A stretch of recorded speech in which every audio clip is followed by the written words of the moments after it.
I never thought a Tuesday morning in September would change my life forever. The sun was just breaking over the horizon, painting the sky in soft pastels as I made my way to the barn for the morning chores. Rex, my German shepherd, trotted beside me as he had every morning for the past 6 years. Rex wasn't just a farm dog, he was my partner, my shadow, my best friend.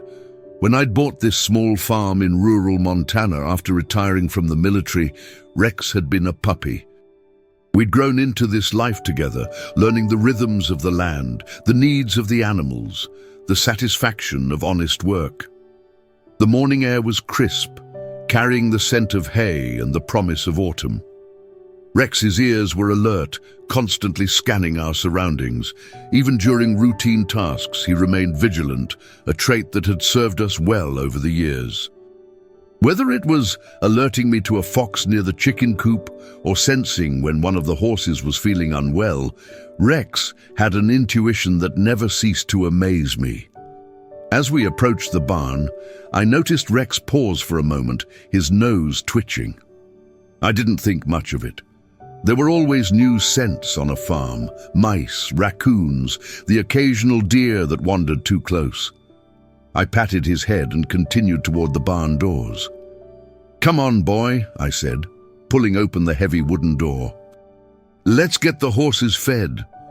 Rex followed, but I noticed his tail wasn't wagging with its usual enthusiasm.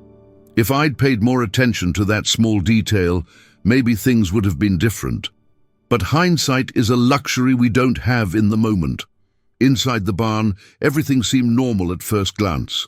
The horses nickered softly in their stalls, anticipating their morning feed. The familiar smells of hay, leather, and animals filled the air. I grabbed the feed buckets and began my routine, moving from stall to stall. Rex, however, was acting strange. Instead of his usual behavior of exploring every corner or lying down in his favorite spot near the tack room, he remained by the door, whining softly. His ears were pinned back, and he kept looking up toward the hayloft. "What's wrong, boy?" I asked, pausing in my work. Rex was not a nervous dog by nature. In all our years together, I'd seen him face down coyotes, stand his ground during thunderstorms, and remain calm in situations that would spook most animals. He barked once, sharp and urgent, then ran a few steps toward the ladder leading to the loft before returning to me. This was his way of trying to communicate something important. I'd learned to read his signals over the years, and this wasn't his usual alert about small animals or strangers approaching. I set down the feed bucket and really looked around the barn. The morning light streaming through the windows seemed normal. The horses appeared calm. Nothing seemed out of place, yet Rex's agitation was increasing by the minute. Okay, I said, wiping my hands on my jeans. "Let me check it out." I started toward the ladder, but Rex blocked my path, something he'd never done before. He looked up at me with those intelligent amber eyes, and for a moment, I could swear I saw fear in them. That's when I smelled it, just a faint whiff of something that didn't belong. The smell was subtle at first, almost masked by the usual barn odors. But as I focused on it, my blood ran cold. Smoke. Not the pleasant smoke of a wood fire or burning leaves, but something acrid and wrong. I looked up toward the hayloft where Rex had been directing his attention. The morning sunlight streaming through the upper windows seemed hazier than it should be. My heart began to race as the reality of the situation hit me. "Fire," I whispered, then louder, "Fire!" Rex barked again, more urgently this time, and began running toward the barn door. But I couldn't leave. Not yet. I had 4 horses in their stalls, and if there was a fire starting in the loft, they were in immediate danger. I ran to the first stall, fumbling with the latch as my hands began to shake. The mare inside sensed my panic and began to pace nervously. "Easy, girl," I said, trying to keep my voice calm while my mind raced. I needed to get all the animals out, but I also needed to see how bad the fire was. Rex had returned and was now pulling at my pant leg, something he'd never done before. His message was clear. We needed to leave, and we needed to leave now. I managed to open the first stall, and the mare bolted past me toward the open barn door. Good, her instincts would take her to safety. I moved to the second stall, but the smoke was becoming more noticeable now. Looking up, I could see a faint orange glow beginning to flicker between the hay bales in the loft. My hands were shaking as I worked the second latch. Time was running out. The second horse, a gelding named Thunder, was more reluctant to leave his stall. Horses, despite their size and strength, can be surprisingly stubborn in dangerous situations. He sensed something was wrong, but couldn't understand what I needed him to do. Rex left my side and ran behind Thunder, barking sharply. It was a herding technique he'd learned instinctively, and it worked. Thunder bolted from the stall and headed for the door. 2 down, 2 to go. But the smoke was getting thicker, and I could hear an ominous crackling from above. The fire was spreading faster than I'd hoped. The dry hay in the loft was perfect kindling, and I realized I might have only minutes before the entire structure became an inferno. The third horse came out easily, spooked by the growing smell of smoke. But the fourth, an older mare named Belle, was at the far end of the barn. As I ran toward her stall, I noticed the smoke was now visible, creating a hazy layer near the ceiling.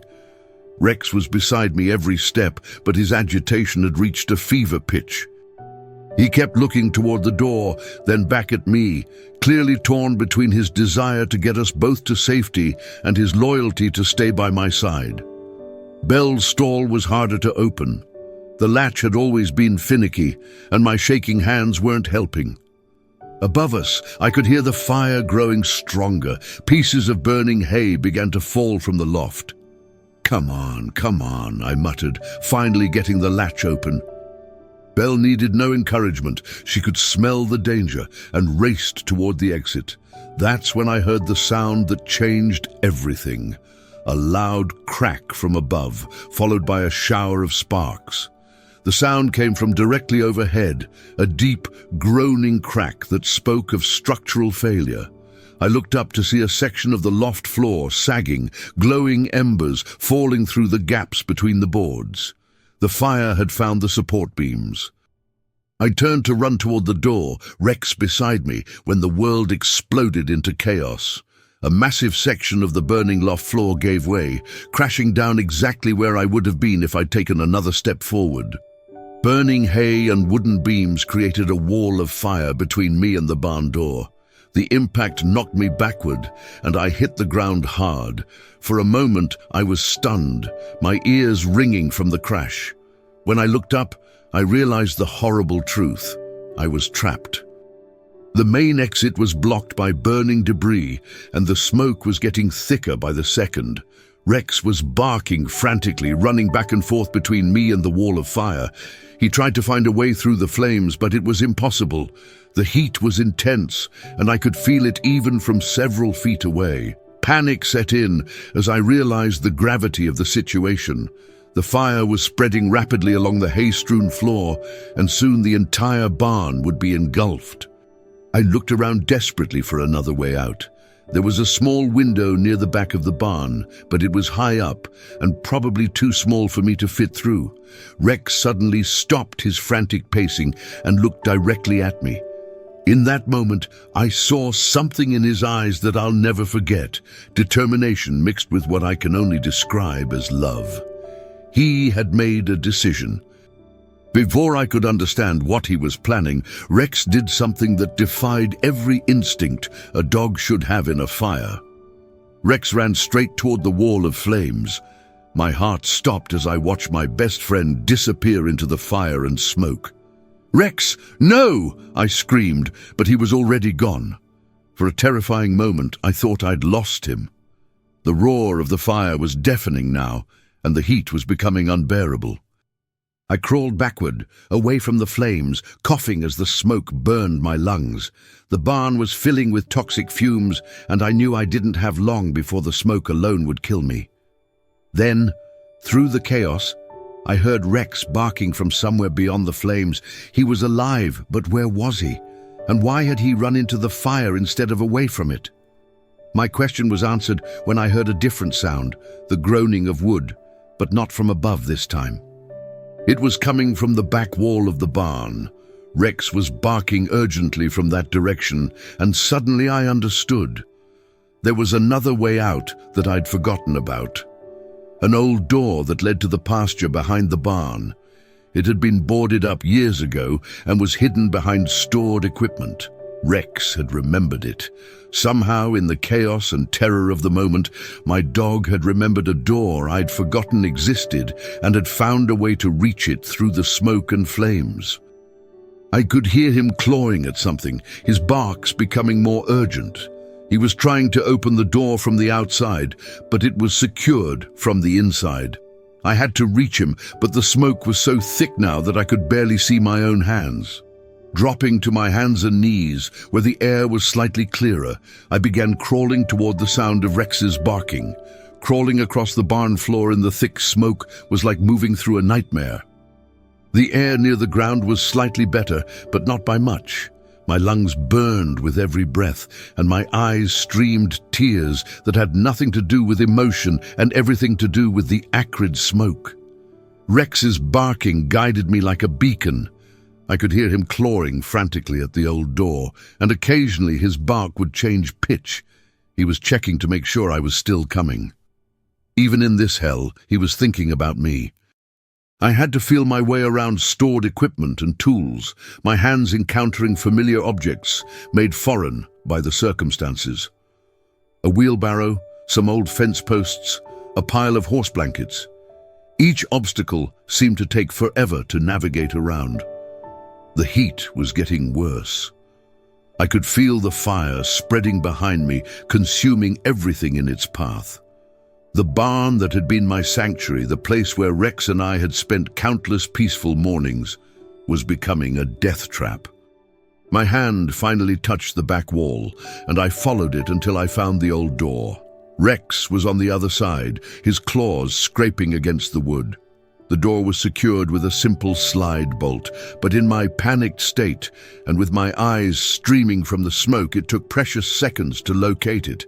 "I'm here, boy," I called out, though my voice was barely a croak.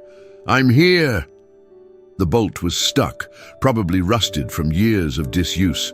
I pulled at it desperately, but it wouldn't budge. Behind me, I could hear the fire getting closer, and the smoke was becoming so thick that even at ground level, breathing was nearly impossible. Rex's barking became even more frantic. He knew I was right there, separated from safety by just a few inches of wood and one stubborn bolt. With strength born of desperation, I threw my entire weight against the bolt. It gave slightly, but not enough. The metal was corroded, and years of weather had made it nearly immovable. Behind me, the heat was becoming unbearable, and I knew the fire was only feet away. Rex seemed to sense my struggle. His barking changed to a different tone. He was trying to help from his side. I could hear him throwing his body against the door, adding his strength to mine. "Together, boy," I gasped. "On 3, 1, 2, 3. I pulled with everything I had while Rex hit the door from the outside. The bolt moved another inch. We tried again and again. On the fourth attempt, with a screech of protesting metal, the bolt finally gave way. The door swung open, and Rex immediately pushed through the gap. But instead of running to safety, he grabbed my shirt sleeve in his teeth and began pulling me toward the opening. I was weak from smoke inhalation and could barely crawl, but Rex wasn't giving up on me. Fresh air hit my face as I tumbled through the doorway, and I've never experienced anything more wonderful. Rex dragged me several feet from the barn before finally letting go of my sleeve. I collapsed on the grass, coughing violently as my lungs tried to expel the smoke. Rex stood over me, panting heavily, his beautiful coat singed and dirty, but his eyes bright with relief. We had made it. We were alive, but our relief was short-lived. As I struggled to catch my breath, I realized that the fire was far from over. The barn was now fully engulfed, and the flames were beginning to spread toward the house. We were safe, but everything I'd worked for was still in danger. As I lay on the grass trying to recover, Rex suddenly became alert again. He wasn't looking at me anymore. He was looking at the house.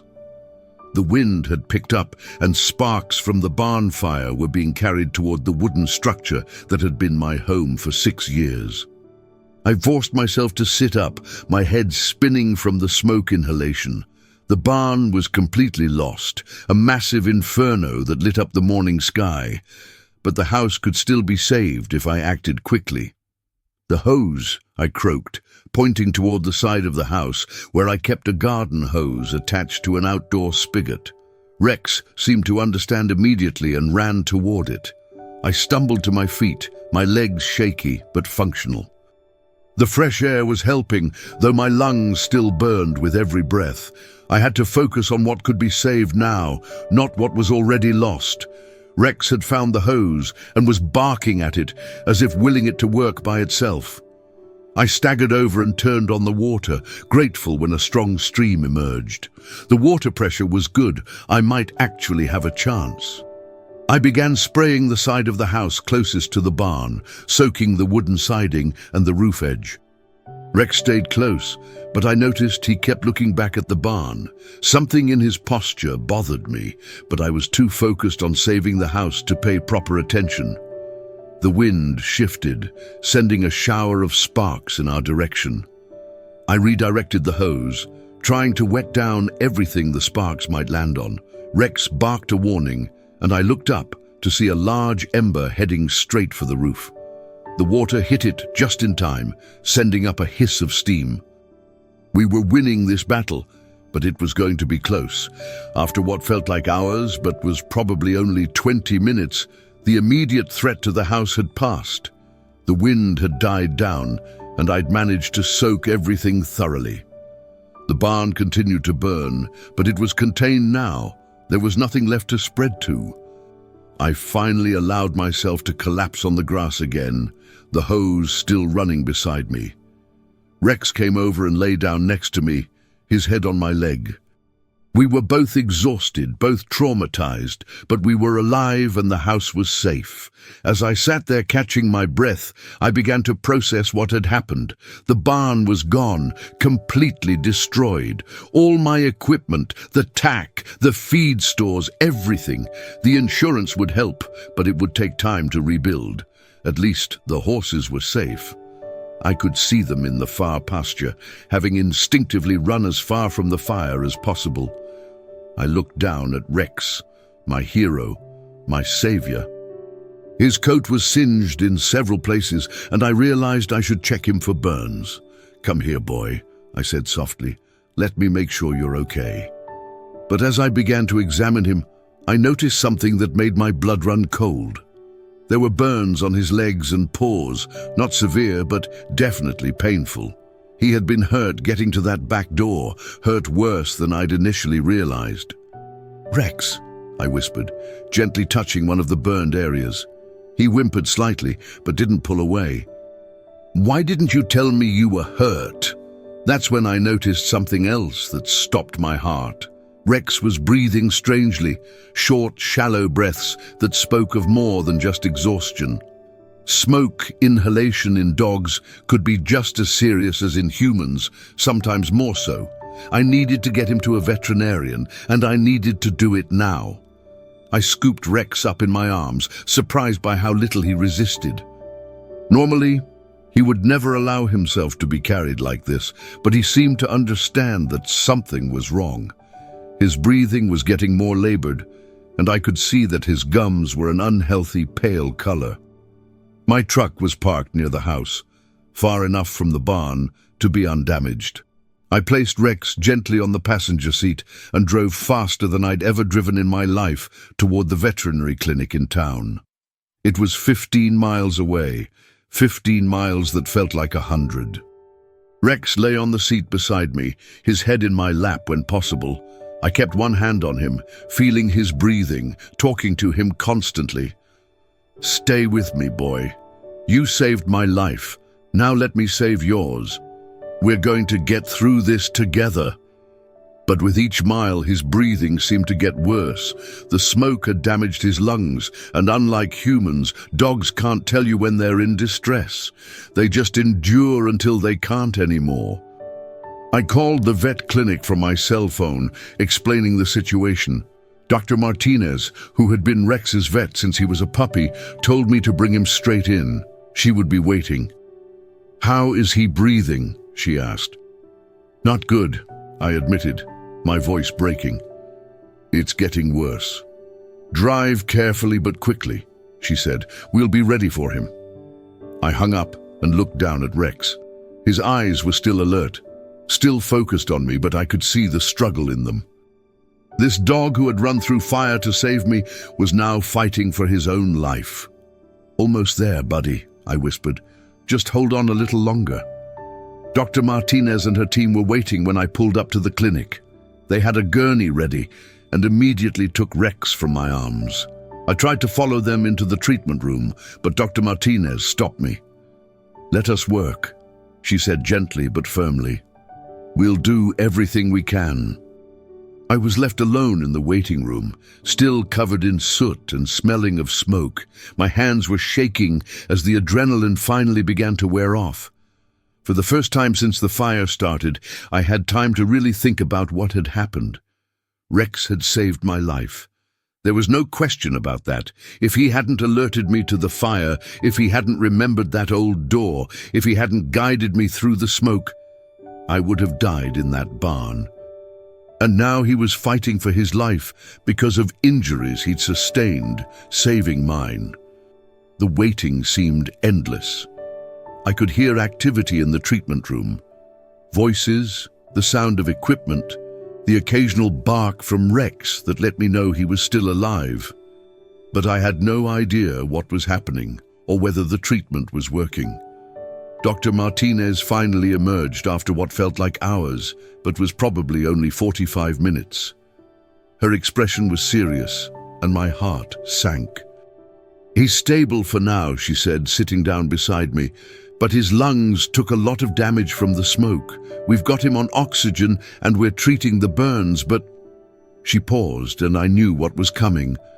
"But," I prompted, "the next 24 hours will be critical. Smoke inhalation can cause delayed complications.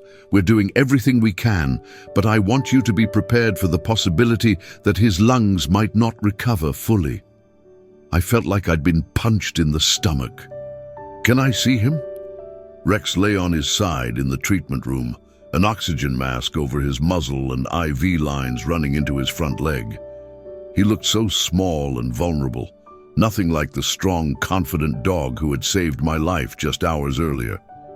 "You can talk to him," Dr. Martinez said softly. "He knows you're here."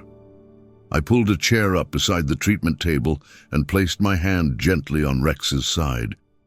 I could feel his ribs moving with each labored breath, could see the rise and fall of his chest as he fought to get enough oxygen. "I'm here, boy," I whispered. "I'm not going anywhere." His eyes opened at the sound of my voice, and despite everything, his tail gave the faintest wag. Even in his condition, he was trying to comfort me. I stayed with him through the afternoon and into the evening. "Doctor." Martinez and her staff worked around me, checking his vitals, adjusting his medications, monitoring his progress. Sometimes he seemed to improve slightly, and hope would surge through me. Other times, his breathing would become more labored, and fear would grip my heart. As night fell, I realized I hadn't eaten anything all day, hadn't even thought about the burned barn or the insurance calls I needed to make. Nothing mattered except the dog lying on this table, the friend who had risked everything for me. "You should go home and get some rest," Dr. Martinez suggested around midnight. "We'll call you if anything changes." But I couldn't leave. Rex had never left my side when I needed him. I wasn't going to leave his. "I'll stay," I said simply. She nodded, understanding. "I'll bring you a blanket." I dozed fitfully in the chair beside Rex's table, waking every time his breathing changed or when the staff came to check on him. Around 3 in the morning, something woke me completely. The room was quieter than it had been. Rex's breathing had changed. It was slower, more peaceful, but also more shallow. Dr. Martinez appeared beside me as if she'd been waiting for this moment. "His body is shutting down," she said gently. "The damage to his lungs was too extensive. I'm sorry." I felt tears streaming down my face as I leaned closer to Rex. His eyes were open, looking directly at me with the same love and loyalty they'd always held. "Thank you," I whispered to him. "Thank you for saving my life. Thank you for being the best friend I could ever have asked for." Rex's tail moved slightly against the table, one last wag for the human he loved. I stroked his head gently, feeling the soft fur that was now clean of soot and smoke. "It's okay, boy," I told him. "You can rest now. You did good. You did so good." His breathing grew slower and more peaceful. Dr. Martinez checked his heart with her stethoscope and nodded to me. Rex was gone. I sat there for a long time, my hand on his still form, remembering 6 years of mornings together, of shared adventures, of unconditional love. He had lived his entire life with courage and loyalty, and he had died the same way. The barn could be rebuilt, the equipment could be replaced. But Rex, my hero, my friend, my savior, was irreplaceable. As the sun rose on what should have been just another Wednesday morning, I finally said goodbye to the best dog who ever lived. Thank you for listening to this story about Rex, a dog whose love and loyalty knew no bounds. His sacrifice reminds us that heroes come in all forms, and sometimes the greatest acts of courage come from the purest hearts. Please let me know in the comments where you're listening to this story from. I'd love to hear from viewers around the world. And if this story touched your heart, please consider subscribing to the channel for more true stories that celebrate the incredible bond between humans and animals. Rex may be gone, but his story of heroism and love will live on forever.